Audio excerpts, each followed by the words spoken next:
بسم الله الرحمن الرحيم. الحمد لله رب العالمين، وأفضل الصلاة وأتم التسليم على سيدنا محمد وعلى آله وصحبه أجمعين. اللهم علمنا ما ينفعنا وانفعنا بما علمتنا وزدنا علما. اللهم لا سهل إلا ما جعلته سهلا،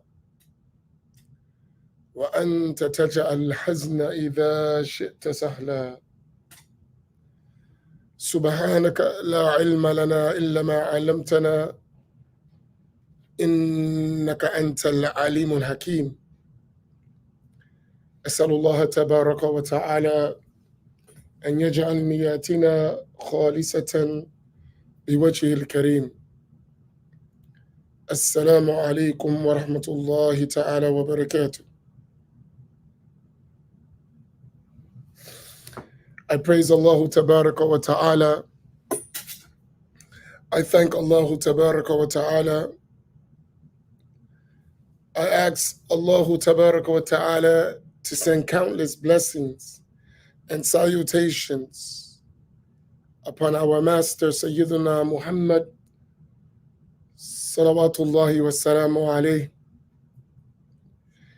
his family, his companions, and all those who follow them in excellence until the day of judgment.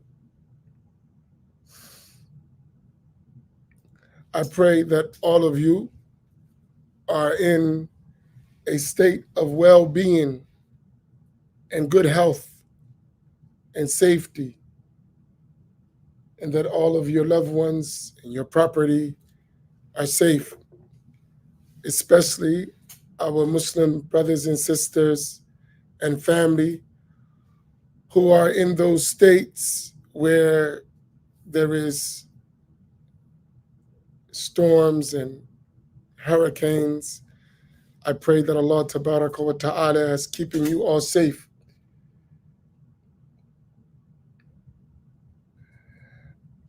Secondly, I ask you to please share this session. As you all know, there's been a couple days I was not able to come on, fighting a cold. Alhamdulillah, it's passed, and I wanted to save my energy for tomorrow and today, long days today and long day tomorrow, with tonight in MBIC, New Brunswick Islamic Center, with my beloved brother, Sheikh Nisar Chowdhury, on the subject of following the Quran and Sunnah at MBIC at 6:30 or after Maghrib.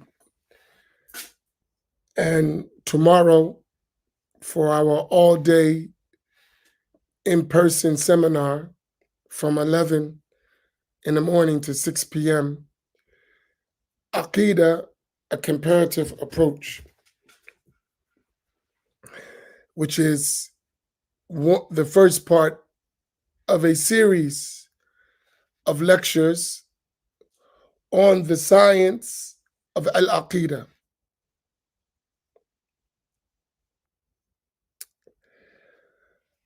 So alhamdulillah, we've been started last week, every Friday, we've been taking a tour around New Jersey between Maghrib and Isha, Sheikh Nisar Chowdhury and myself, talking about various aspects of knowledge. And tonight will be the second of those series at MBIC in New Brunswick, or like they say, Dr. Shadi's Masjid. These tours are very beneficial because it's like reviving the spirit of learning and seeking knowledge and attending the circles of knowledge among people. It's a very beneficial thing, and it's my honor to travel and be with Sheikh Nisar. Last night, we had a beautiful gathering. I got to sit with him yesterday at the New Jersey Muslim Lawyers Association. And excuse me if I mixed the initials up, so I won't even go there.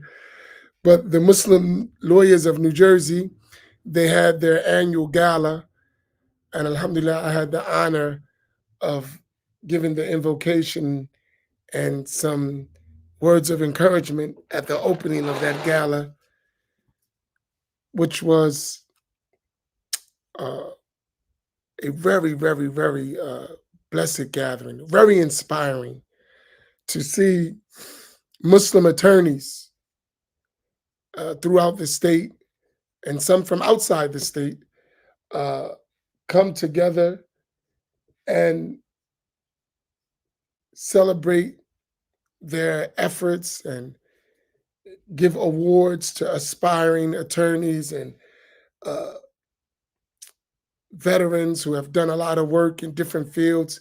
It was nice to see Muslims really doing excellent things in terms of criminal justice, and other than that, may Allah reward them. And our beloved brother Saad, he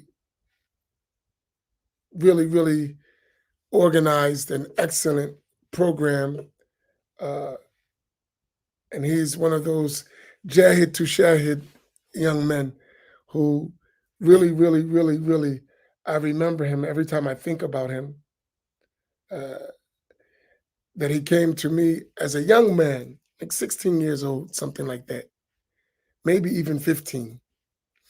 And I never would forget, this young man walks up to me and says, Imam Amin, I want to do da'wah. Can you help me? And from that time, all the way to now, he has his own law firm and private practice, and the president of the association they have, and he's just doing amazing things. I saw him at the Attorney General's Ramadan first annual Ramadan dinner, which I was blessed to be able to give the invocation and opening words for that as well. To see him engaging at all levels of government and really being active on behalf of Muslims. New Jersey is definitely blessed with a lot of support in many, many avenues. And alhamdulillah, it was a great gathering last night. So may Allah bless all of those. They have a network of about 418 Muslim attorneys. That's a lot, and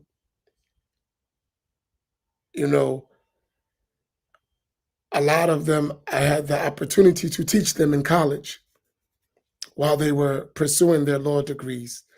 And now to see them really doing amazing things in every field of the legal system is such a blessing, alhamdulillah.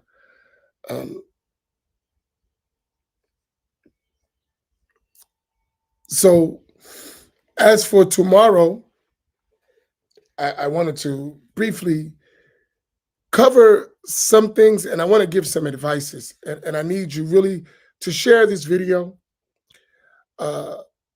because while we have so many good things that are happening, there are so many challenges, and we all need to play a part in lifting these challenges.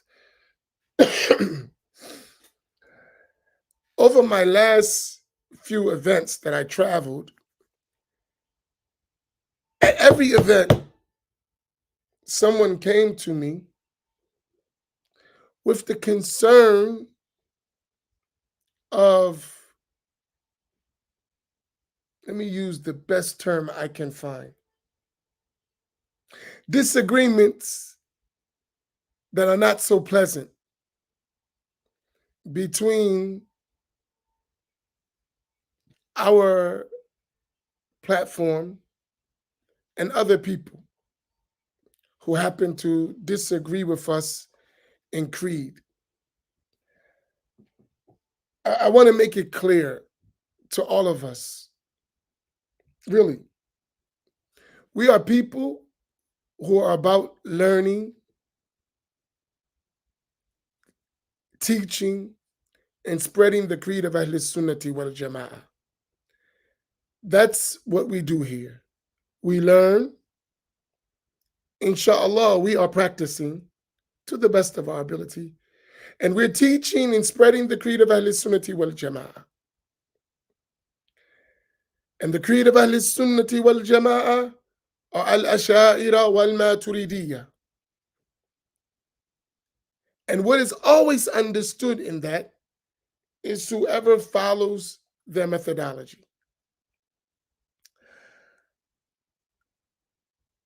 That's our way. We make no apology about it. Listen, please hear me clearly. I'm speaking for myself and all of my teachers who I had the opportunity to learn, benefit from, meet, sit in their sessions, receive their dua, their gazes all around the world. All of my teachers had the same approach. They were either Ash'ari in Aqidah or Maturidi in Aqidah. That's how I received my religion. So I don't betray that trust. I was given authorization by many great scholars, and I honor and respect those authorizations. And that authorization came with a methodology. I follow that methodology. I don't break it for no one, not for acceptance, not for can't we just get along. I am a Sunni Muslim. And Sunni Muslims in creed are Ash'ari and Maturidi. And as I said, what is understood, whenever you say Ash'ari and Maturidi, what is understood is whoever follows the foundations of the creed as they do. Even if the person didn't say I'm Ash'ari or Maturidi. If they follow the creed in the foundations of the religion, the foundations of the creed, they are counted among the Ash'ira or Maturidiyya, no matter what they particularly name themselves. Is this point extremely clear for everyone? I mean, all of us, please let me know if you don't understand what I'm saying. And there's a reason why I'm having this conversation.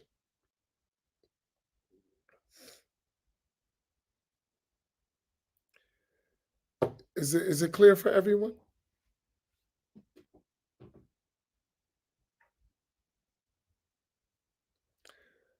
Please, I need everyone to make sure they know it's clear. That way I know you actually understand what I'm saying.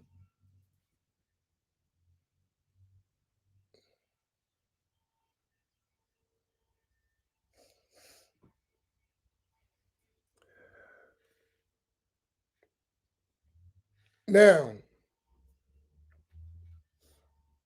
that's how we learned our knowledge. I didn't learn from internet. I didn't learn just from books. I actually learned from living teachers, which is How our knowledge is conveyed. إنما العلم بالتعلم. Knowledge is by learning through teachers. Even learning online is not real learning. You benefit.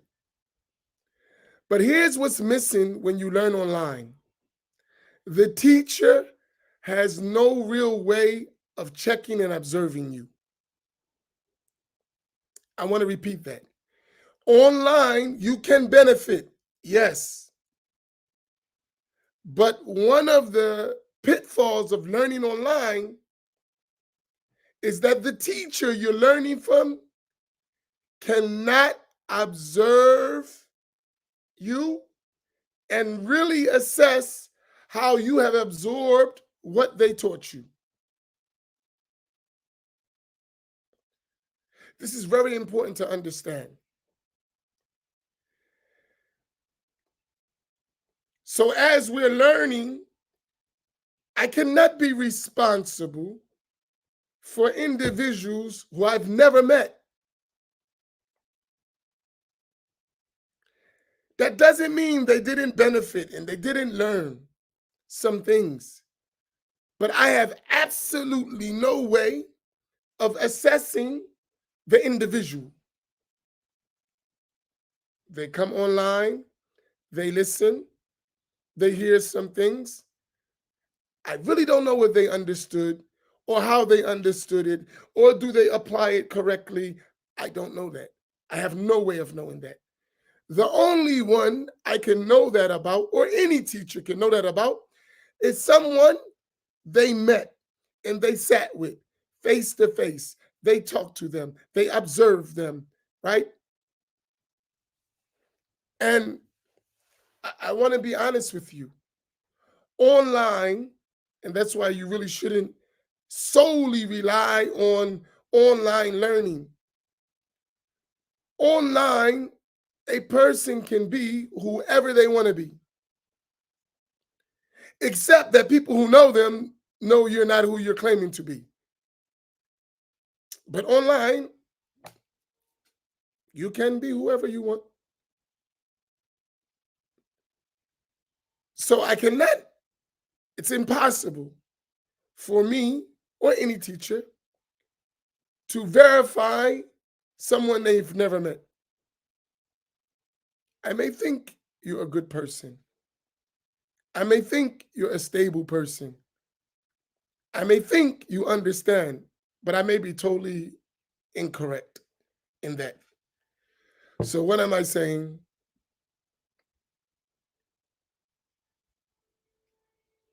So what I'm saying is, don't attribute to us from someone what they may do that we didn't teach, right? The basis for what we teach is abundantly clear online, right? It's not like we're not public. We have masjids. We teach in those masjids regularly. We travel to different masjids. We teach regularly. So whenever you want to know what we teach, you should ask us, not someone who may adequately represent us or may not. That's very important. And if you are one of those, you know for sure that I haven't checked you. When you deliver, when you convey, please be clear that this is you conveying, not me, or not any of the imams. This is you. And be humble. I may be correct in my understanding, but I haven't been checked by my teachers, so I may have errors. So this is me conveying. There's a difference. And that's just justice to all of what we're doing, right? It's justice to all of what we're doing. Because some of the things I hear that we teach is totally opposite of what we teach. Some of it is by those who oppose us twisting our words, and some of it is from those who agree with us not properly understanding how to convey our words. I remember my sheikh was teaching us in the science of hadith, and he mentioned about a particular narrator, a rawi of hadith, and he said, so-and-so is a bad narrator. In their time, in the early days, when they didn't have speakers and microphones, they used to have people who would repeat the statement of the scholar. So every so distance, so you may have 20,000 people in a session. So many distance, there would be a person who would convey what the teacher said. So the sheikh would say something, then that conveyor would say something, then the next conveyor would say the same thing. And that's how they would convey the knowledge. But one of them, he wasn't so good. So our sheikh, he said that the scholar of hadith said about this bad narrator, he said he hears Zayd. He memorizes Amr. He writes down Ahmed, and he conveys Abu Bakr, for example. He hears Zayd. That's the name he hears. He memorizes Amr. He writes down Ahmed, and when he conveys Abu Bakr. In other words, you cannot rely on him. He heard one thing, memorized something else, wrote down something else, and conveyed another thing.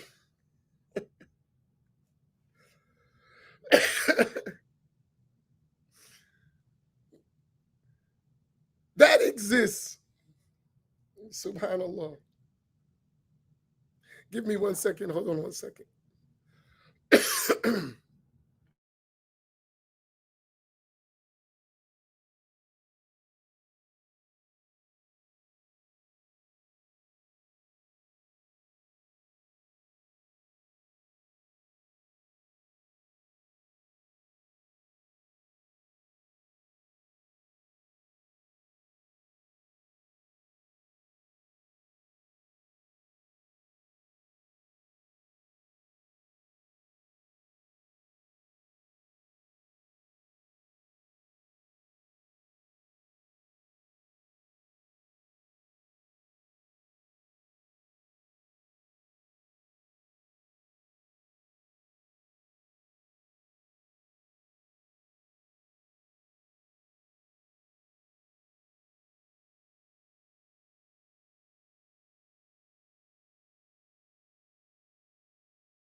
Now, excuse me.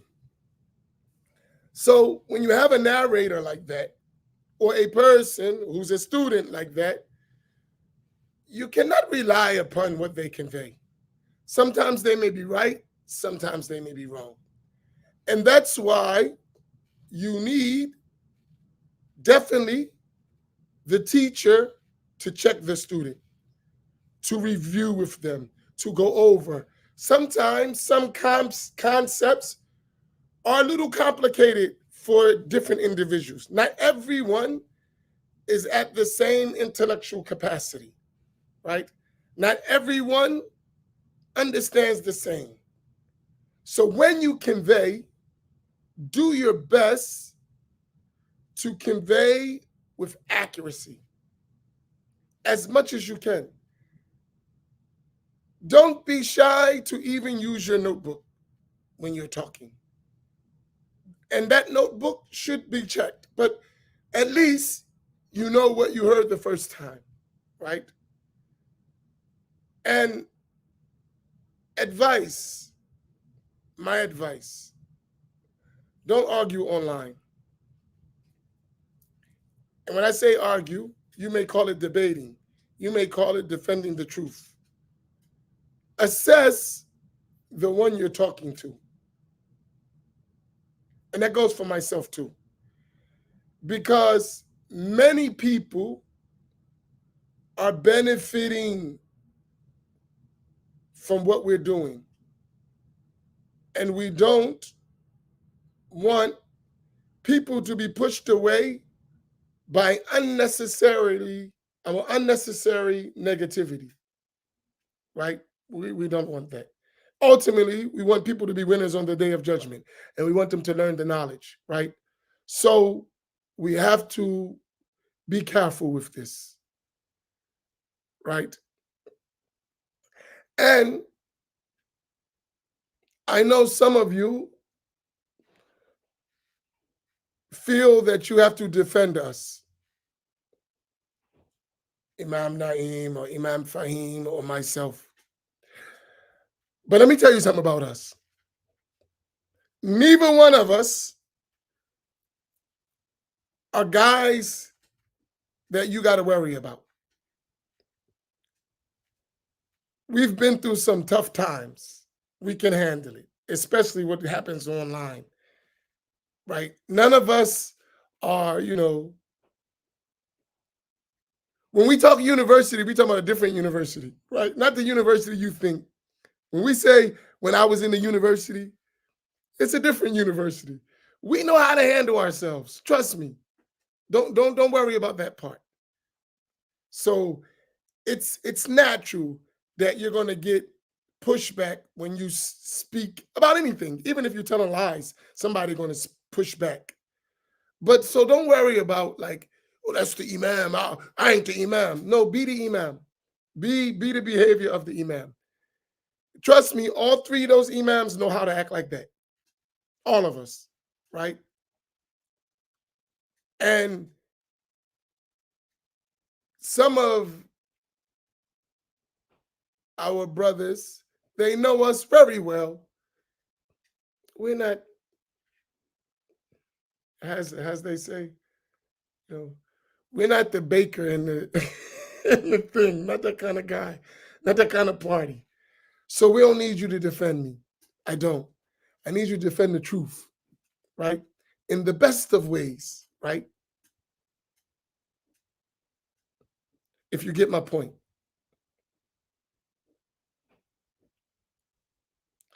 Even sometimes when someone would come to us, even when I'm telling these people that think things is gonna come to me like, Imam, I need to talk to you. I'm like, you better talk to me with another tone. Because you better take that down, bro. This ain't Facebook. I mean it like that. I'm just, hey, bro, take that down.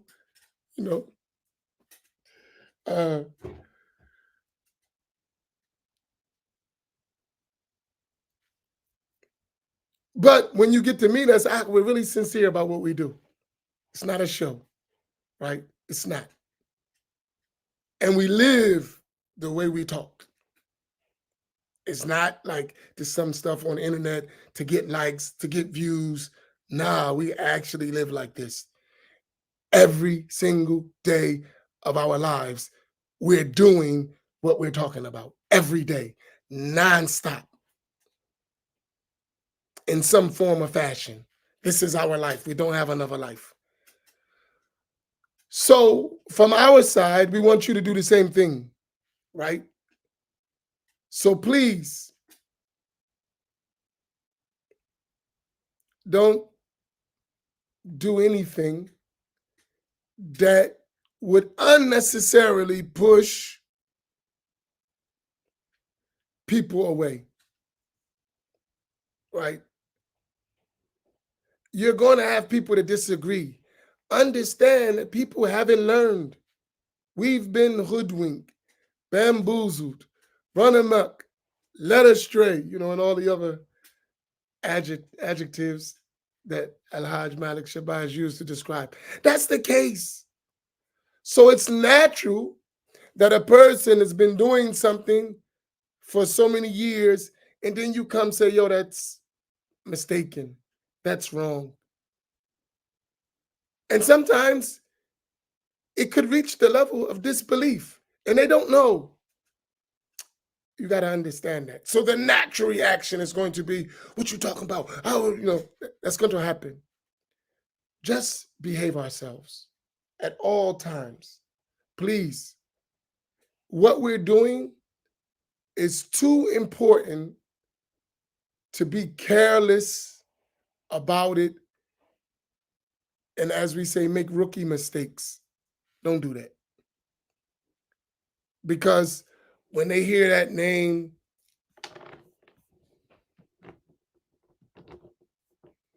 3453, that means something.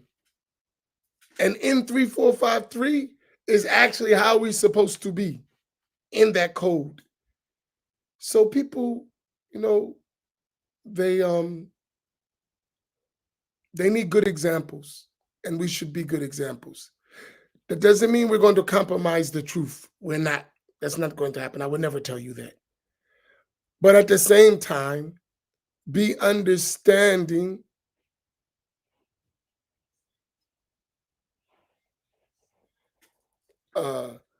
of the nature of people. It's just important that I get that out, because like I've been traveling, and I tell you, almost every place I've been, somebody comes up to me about this issue, this concern. So that tells me it's a concern.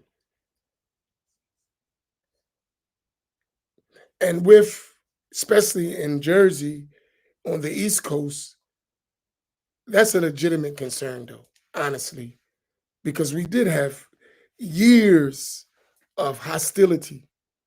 We did have. It's not like that anymore. But and no one wants to go back to those days. Absolutely no one. But so just be careful. As they used to say, the teachers, or it's all fun and games till someone gets hurt, right? So be responsible, right? How many of you heard that saying? It's all fun and games till someone gets hurt. Be responsible, right? Be responsible. Be accountable, right?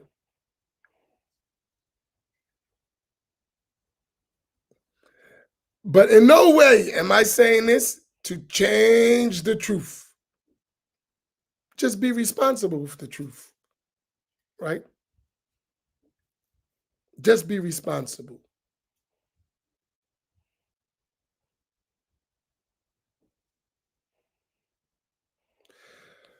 The Al-Maqasid lessons, I believe, are Tuesday, Thursday, and Friday. But today, we didn't have I was not well the last couple of days, so we didn't have the lessons. I needed to rest up for the weekend tomorrow, for tomorrow's gathering, because that's an all-day gathering. It's kind of intense.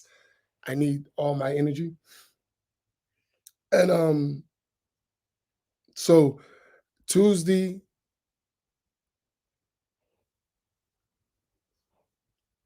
Thursday and Friday, I believe.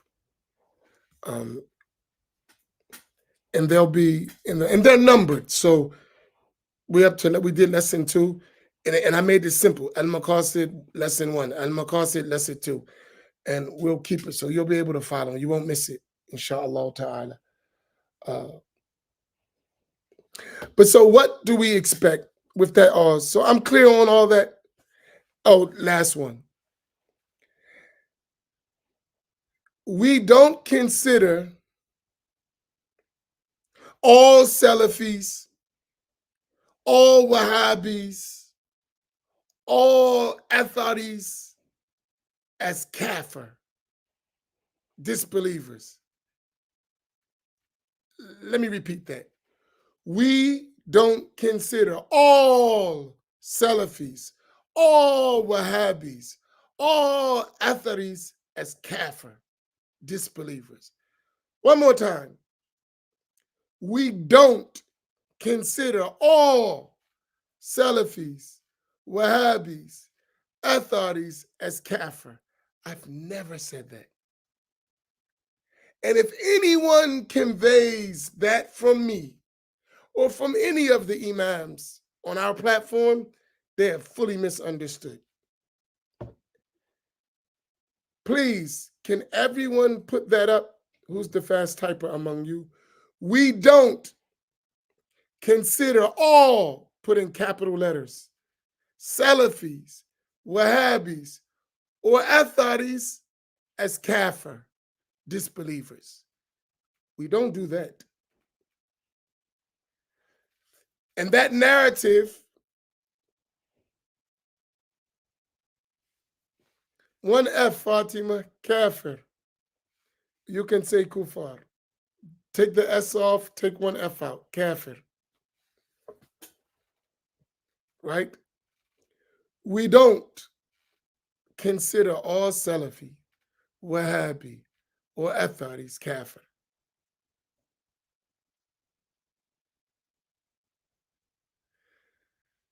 So that's a false narrative. And please don't convey that. Number one, I'm going to tell you why. Number one, you don't know all Salafis, you don't know all Wahhabis, you don't know all Atharis, nor do you know how all of them feel. Right? And if you don't know what they feel and what they believe and how they understand, you cannot judge them as disbelievers. You may say they're misinformed, they may have some errors, but to go to the extent that say absolutely this individual person, and when you say all, that means you include in every individual. And this is not permissible. If there's a judgment that applies to a specific person, that cannot be made of a whole group. You cannot do that. So you don't make blanket judgments on people, right? You don't do that. That's not permissible in Islam. If you're talking about a specific case, talk about that specific case. Don't blanket everyone. Don't blanket every understanding because they're all not the same. Is this point clear? And I don't want you to go to the other extreme either. Some beliefs that some individuals hold who happen to be Salafi or Wahhabi or Athari, those beliefs are kufr, are disbelief. And if they don't have an excuse, then the judgment of kafir would apply to them. But that's an individual, and you need to know the details of that individual. But as for blanketing a group of people, no. Is that clear? So we don't go to the extreme to saying no one falls into disbelief. That's not true. Some things are disbelief. And if you believe them and you understand them properly and all the excuses are lifted from you, then you will be judged as a disbeliever. That's the religious rule. We can't change the religion because a word seems harsh to you. If that's the religious rule and it applies, it applies. Now, do I suggest that every common person does that? No, that's the job of a judge or a mufti or the Islamic authority, and we're not it. However, that doesn't mean we're going to accept beliefs that are not permissible to believe. There's a distinction between the two. And this really needs to be understood because some people out there who are trying to slow us down are deliberately spreading that we consider all Salafis and Wahhabis and Atharis as disbelievers. And this is just false. It's not even permissible Islamically to make such a judgment, right? But the liar will lie, the fabricator will fabricate it, and the hater will hate. But for clarification purposes, we need to make that understood. And if someone among us believes that, they haven't understood.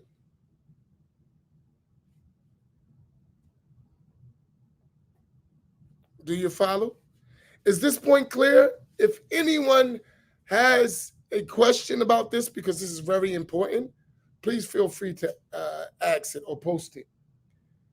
We do not make blanket judgments of disbelief for anyone. Each case will be dealt with on an individual basis. And that is not our job to do that anyway.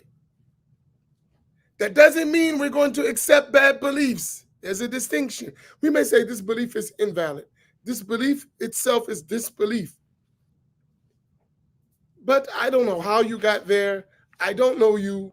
I don't know your capacity of intellect. I don't know any of that about you. So how I'm going to judge you as a kafir? I don't even know who you are. To make this blanket, that's impossible. And don't let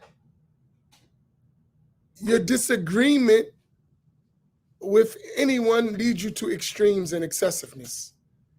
You can disagree and you can say, I believe you're wrong. You don't have to go to extremes. There's no need.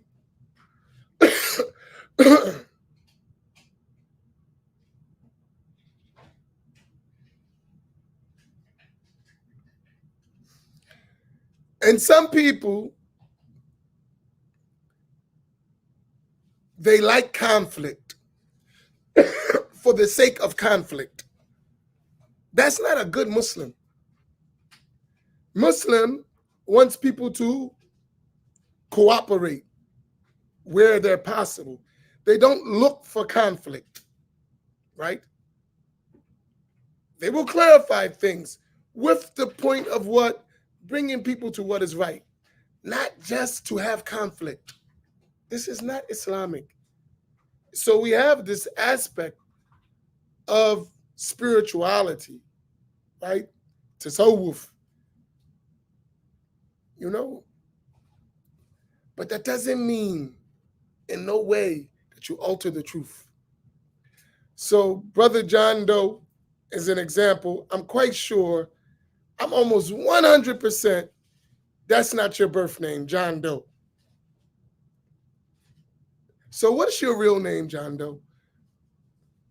What's the name you're well known and where you're from? Is it John Doe? Why don't you be who you are? You know, in Islamic knowledge, I'm just giving you an example. I don't know who you are, Brother John Doe, but let me give you an example. Your real name is John Doe? Come on, you gotta be kidding me.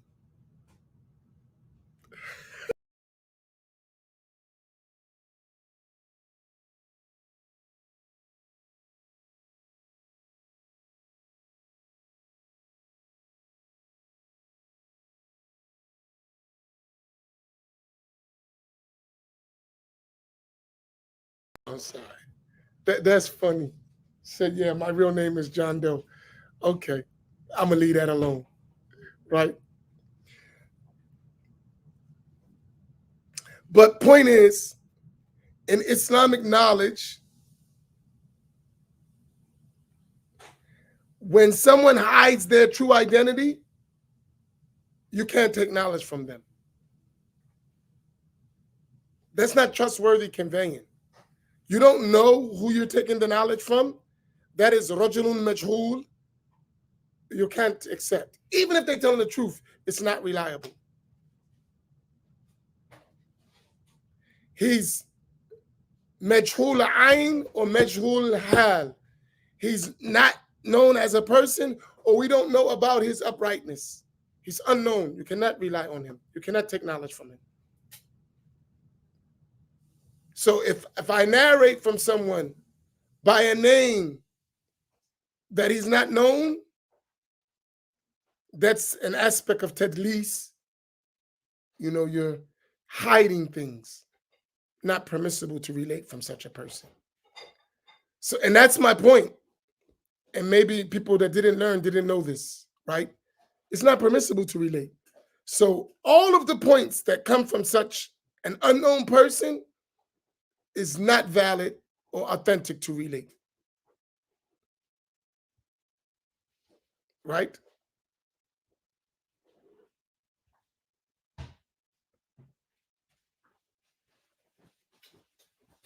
Right. But there's always the possibility that someone is John Doe. Maybe you should put your picture, and then people who know you will say, that's not John Doe, or that is John Doe. But you see, I'm only making the point, not to mess with John Doe. But you don't know who's behind that computer, putting those comments, trying to incite things, right? So you got to be careful. These are not real people. A lot of times they're, they have another agenda. And I'm not saying Brother John Doe is one of them, but I'm just giving you the example, right? John Doe, nobody, we have all these names. This is not how you learn knowledge. I'm Amin Muhammad. Everyone who knows me knows Amin Muhammad, right? They know what I look like. I am who I am, right? You can actually say, I heard from Amin Muhammad, right? My history is well known, right? There's no question mark about who I am. I am who I am. My teachers are well known, and you should be the same, right? So, with that being said, for safety, when I see that a person is not here for good, the thing I hate to do, I'm going to block them. It doesn't mean you can't question. It doesn't mean you can't disagree. But if I notice that, or I have the feeling that you're not here for good, you're just here to harm, I'm going to block you. So that's a warning, right? That's a warning because maybe you're benefiting, and that's why I don't block people. But if you can't control yourself, I'm going to block you because I have a responsibility too, right? I do. I have a responsibility. I cannot be reckless in allowing people to cause harm, right? That's not permissible. Even though I wish good for you, so that's why I don't block you. I'm like, maybe, inshallah, they would keep listening. Allah would touch their heart.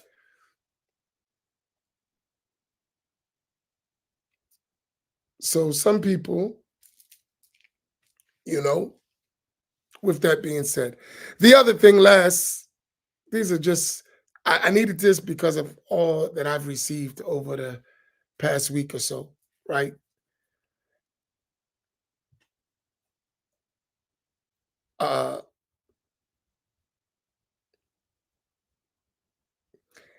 In the comments, if I don't respond, you don't need to respond either. So if you got somebody saying a bunch of stuff, if I ignore them, you can ignore them too, right? If you respect me as a teacher, you benefit from, I'm assuming that's why you listen, you're benefiting. Don't respond, right? Don't use the comment section to teach. If you're at the level of teaching, by all means, come join me. I will make a space for you to teach. We will make sure you can teach, and I will open the door for you to teach. You don't have to teach through the comment section, right? You can actually, I'll sit to the side and let you teach, right? So you don't have to use that. Y'all follow me? It's just so because there's a lot of people listening to us and they're benefiting. So we have to be responsible. Extremely important. And we have fun, we like to have fun, we do. But at some extent, fun gotta take a back seat to trying to do a good job, Tell you, so tomorrow, please, please, please, those of you are coming, try to be on time. We're going to start at 11 a.m. precisely, right? You already know you're coming. Take in consideration traffic, so leave a couple hours. Give yourself an hour and a half. Don't get on time. Give yourself an hour and a half, so that it's a smooth, arrival. And bring your notebooks. This is going to be very detailed seminar. It's going to be a lot of names, a lot of dates, a lot of books, a lot of evidences, a lot of proofs.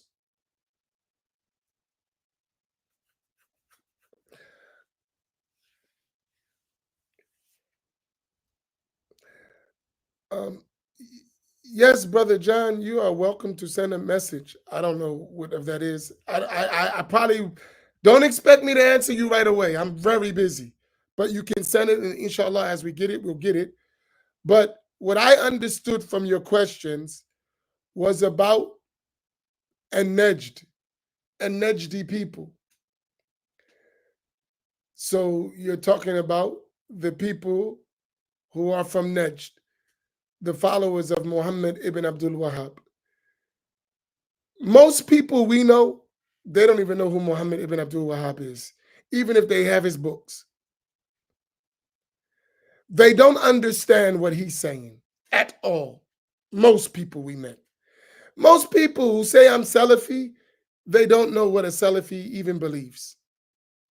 They're confused. Most of them, I'm serious. We've met them. We talk. I don't believe that. So you can't rush with people. You have to talk to people. All these terms, Salafi, Athari, Wahhabi, most of them don't even know what they mean by that. So you're talking about people who really need to be taught.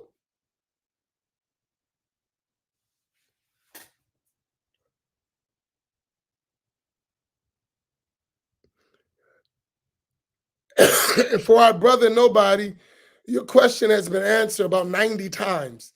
It's not that nobody can answer your question. You're not listening. It's not that no one can answer your question, my brother. Your question been answered at least 90 times on this platform.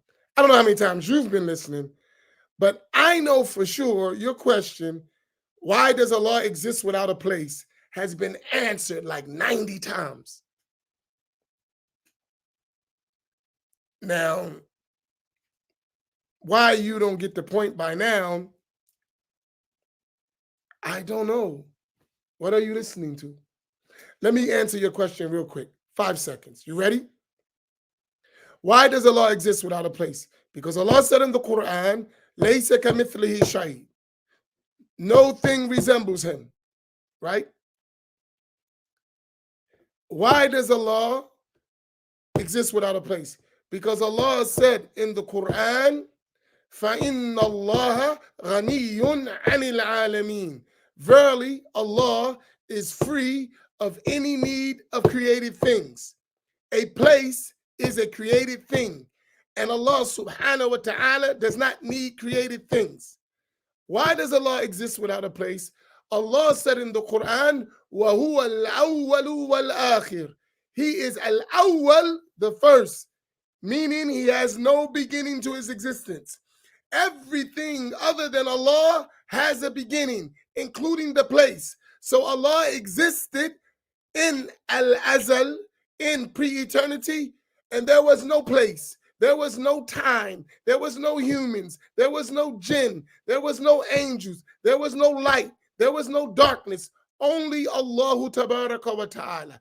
Allah exists without a place. Why? Because the Prophet sallallahu alaihi wasallam said in the hadith related by Al-Bukhari, كان الله ولم يكن شيء غيره. Allah existed eternally and there was nothing else. That's why Allah exists without a place. Why does Allah exist with a place, out of place? Because the scholars of Ahl Sunnati wal Jama'ah have scholarly consensus that Allah subhanahu wa ta'ala is not contained in a place. As the great Imam Abu Mansur Abdul Qahir al-Baghdadi mentioned in his book Al-Farqu Bayn al-Firaq, the difference between the sects, in the section of those issues with Ahl Sunnati wal Jama'ah have consensus on them, is that Allah subhanahu wa ta'ala is not in a place. All of those reasons and many more is why the scholars said Allah exists without a place. Is that clear to you, my brother? That's why. Is that clear? And I don't think that took me 5 minutes. That's why Allah exists without a place. Now, if you don't understand that and you don't agree with it, don't say you don't know why. Just say I disagree. Just say my understanding doesn't comprehend it. But don't say you don't know why. It's been told multiple times of why.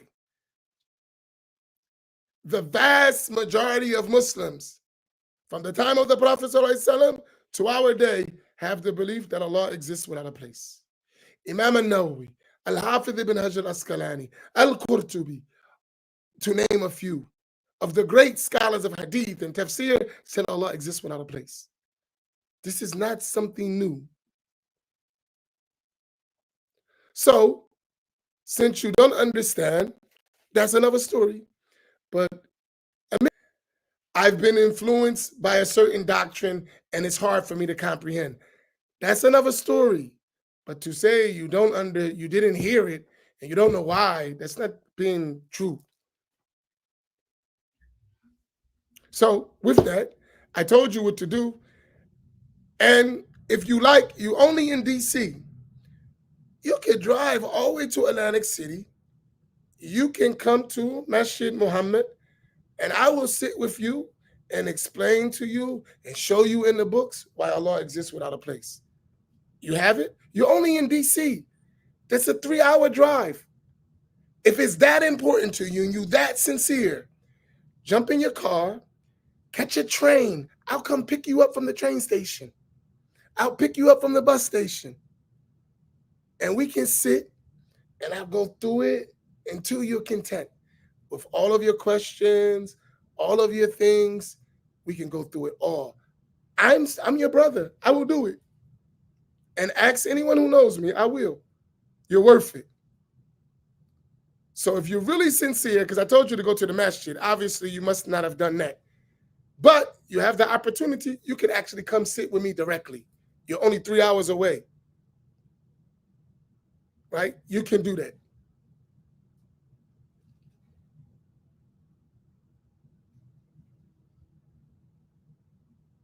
Do you got it, nobody? Did you understand? You can actually come sit with me. In fact, you can send me your phone number if you can't do that. And I will contact you and I'll explain to you as much as you need.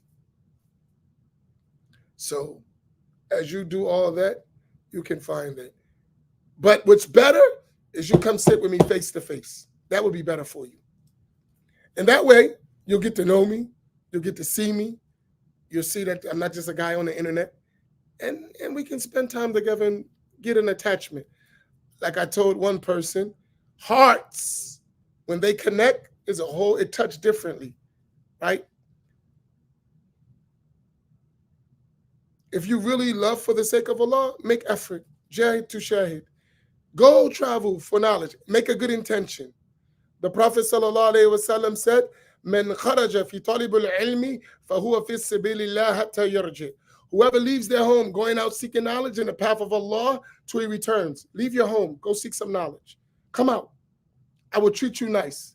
I will treat you like a brother. Then you can come and say, you know what? Even though I had these ideas, Imam Amin was very nice to me. Right? You're welcome. In fact, you're only 3 hours away. Take off. You got to pay off. Come down tomorrow. We're going to talk about all these issues. Come down to the masjid. We'll be from 11 to 6. You're welcome. You my guest. And I'm quite sure it's brothers coming from D.C. And if you want to ride, they will ride you. If someone here is coming from D.C., brother, nobody want to come, inshallah. You can drive with them. I'm quite sure they will be honored to have you. All right, let me leave brother nobody alone. But listen, don't hide behind the internet. We have to convey the message of Muhammad sallallahu alaihi wasallam, and that takes courageous people, right? Be who we are, so that our knowledge is beneficial, right? Right? We have work to do.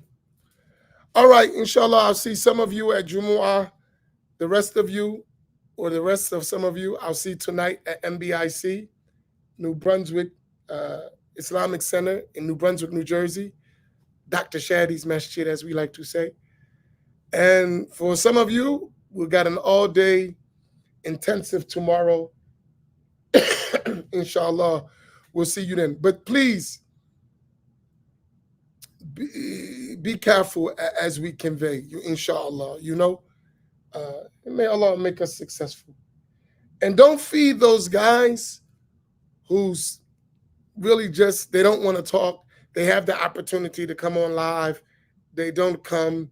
They just talk, post, but they never want to be really addressed. So, mashallah, what can we do? La hawla wa la quwwata illa billah. And Brother John Doe, where you at? Where you at on the earth? Curious. Can you tell me real quick? John Doe is on YouTube. Some of you may not know who I'm referring to. And so is Brother Nobody. All of them, they're on YouTube.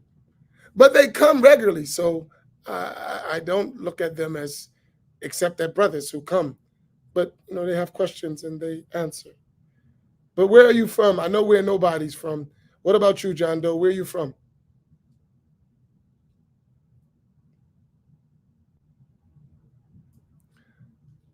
Al-Fatiha for our brother Marcellus Khalifa Williams. Al-Fatiha.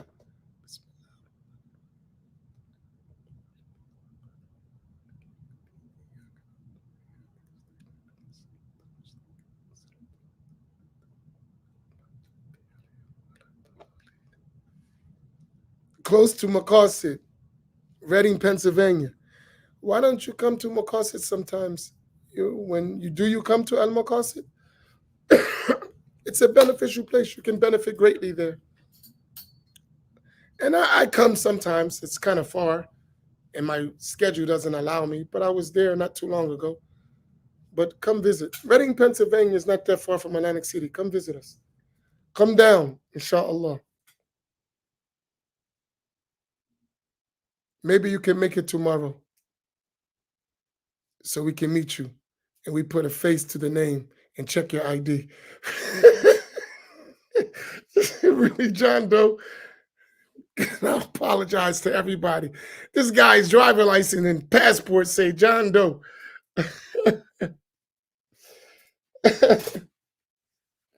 Allahu Akbar. Barakallahu bikum. May Allah reward you. Hey, we that kind of dude. We turn you upside down, shake you out, and check your ID. John Doe. Sorry, bro. We had to make sure you wasn't FBI, right? Where's your wire, John? Right? Johnny boy, show your wire. No, I'm just messing with you. We've seen your kind before, Johnny boy, right?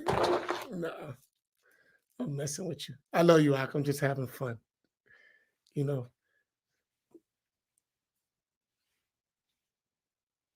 They say all work and no play makes Johnny a dull boy. All right, barakallahu bikum. May Allah reward you all. Please make dua for all of us, that Allah gives us success in all the good that we do, distances us from evil, and make us people of Allah subhanahu wa ta'ala. Really, I'm telling you, we are blessed. We are blessed, extremely blessed, beyond what we would ever imagine, right? And we should always be in a state of shukr for that, right? That Allah subhanahu wa ta'ala has put in our midst what we have. And you should cherish it like a treasure, Inshallah, tabaraka wa ta'ala. May Allah bless you all. Barakallahu bikum, inshallah. I'll see some of you at Jumu'ah, some of you at MBIC tonight, and hopefully a lot of you tomorrow at Masjid Muhammad. Wassalamu alaikum wa rahmatullahi ta'ala wa barakatuh.